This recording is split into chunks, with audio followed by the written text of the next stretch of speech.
अध्याय 37. नागनाथाने पुजाऱ्याकडून कोल्हापुरातील सर्वच लोकांना दोन्ही वेळा दररोज जेवणावळ देण्याविषयी दौंडी पिटवली. दररोज गाव जेवण सुरू झाले. नागनाथ मात्र दत्तगुरु केव्हा भेटतील याची वाट पाहत होता. कोरडी भिक्षा मागूनच एकदा दत्तगुरु निघून गेले.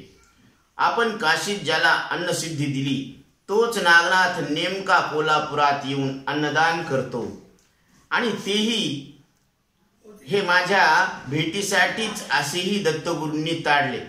पण त्यांनी कोरडी भिक्षा मागितली व ते निघून गेले. दत्त भेटत नाहीत म्हणून नागनाथाने चौकशी चालविली. कुणी भिक्षेकरी देतो का? लोक म्हणाले, एक भिक्षेकरी कोरडी भिक्षा मागून निघून जातो. मग नागनाथ म्हणाला, परत आला की मी देऊन ठेवतो, ती कोरडी भिक्षा त्याला घाला. पण देताना असे सांगा की नागनाथाने दिलेल्या धान्यातलेच आम्ही देतो. मग त्याने जर तीही भिक्षा घेतली नाही तर मग मला येऊन सांगा. असे सांगून 50 लोकांना त्यांनी वस्त्रास्त्र बांधून धान्य दिले.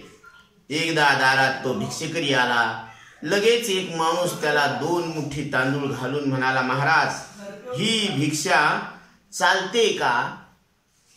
तो सिद्ध नागनाथ आला आहे व त्याच्या कृपेने हे शक्य आहे.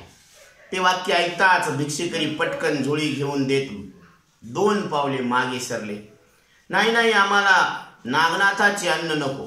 तो असे बोलतो तोच इतर लोकांनी गुपचूप नागनाथाला ही बातमी सांगितली.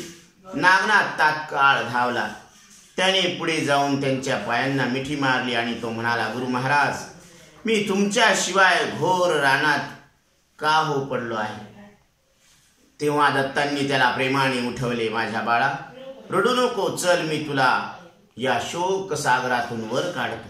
असे म्हणून त्याला एकीकडे नेले व ज्ञान दीक्षा दिली. त्याचे सर्व अज्ञान त्या क्षणी समूळ नष्ट झाले. सर्वच त्याला ब्रह्मरूप दिसू लागले. त्यानंतर नागनाथ आणि दत्त हे दोघे कोल्हापूर सोडून व्यान मंत्राच्या सहाय्याने शीघ्र गतीने काशी क्षेत्रात गेले. काशीतून ते दोघे एका बद्रिकाश्रमामध्ये गेले. तेथे दत्तांनी नागनाथाची व भगवान शंकराची भेट घालली. त्याने नागनाथ हाच अविरहोत्र नारायण आहे हे कळताच दत्ताच्या विनंतीवरून नाथाला सर्व विद्यात प्रवीण केले.